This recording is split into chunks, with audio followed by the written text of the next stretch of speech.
नमस्कार। आज 19 दिसंबर है। मेरे दादाजी की पुण्यतिथि। खुशी के इस पावन अवसर पर उन्हें कोटि कोटि प्रणाम। वैसे तो मेरे दादाजी से जुड़ी कई बातें हैं। उनकी बातों का ही असर है कि आज मैं एक सफल व्यक्ति बन पाया हूं। मेरी प्रस्तुत कविता मेरे दादाजी की छड़ी में मेरे दादाजी से संबंधित कई प्रसंग समाहित हैं। तो सुनिए मेरी प्रस्तुत कविता मेरे दादाजी की छड़ी। अलमारी के सहारे दीवार के एक कोने में हमेशा लटकी रहती है मेरे दादाजी की छड़ी, जिसको बहुत जतन से उनकी यादों को मैंने समेट कर रखा है, जो हमेशा मुझे नेक कार्य करने की प्रेरणा देती है। मेरे दादाजी के जीवन का एक फार्मूला होता था, जो सबसे बार बार कहते थे कि बनावट प्लस सजावट इक्वल टू गिरावट। यानी व्यवहार में या व्यक्तित्व में बनावट और सजावट आ जाए तो चरित्र का गिरना निश्चित है। इसलिए बनावट और सजावट से दूर रहो, हकीकत में जियो और आगे बढ़ने के लिए संघर्ष करो, मेहनत करो। दादाजी का शौक था सुंदर छड़ियों का। जहां कहीं भी दिख जाए खरीद लाते थे।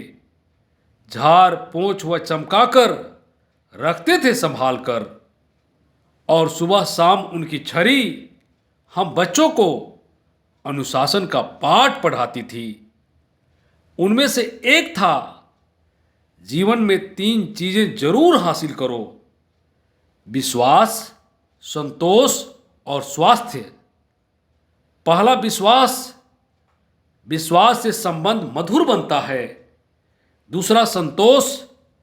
संतोष सबसे बड़ा धन है जो खुशी देता है। और तीसरा स्वास्थ्य। स्वास्थ्य सबसे बड़ा उपहार है जिससे सारा संसार सुंदर दिखता है।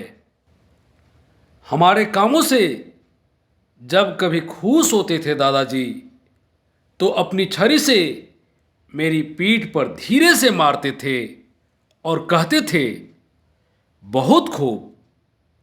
मेरी गलतियों पर भी कभी मेरी पिटाई नहीं की।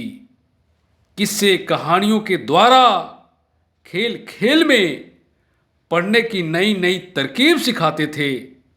काम की बात बताते थे। कुछ याद करना हो तो उसे कविता में ढाल देते थे। उनकी पढ़ाने की कला कभी पढ़ाई को बोझ नहीं होने देती।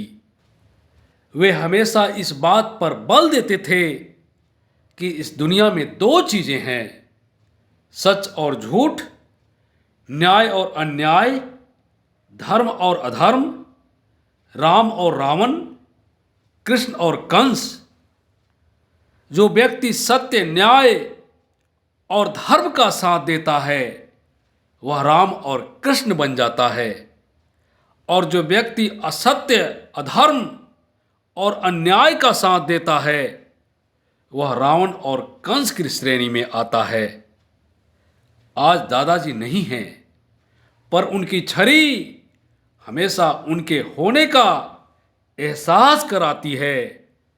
नेकी कर दरिया में डाल की बात बताती है।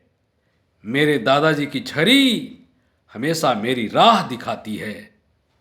धन्यवाद।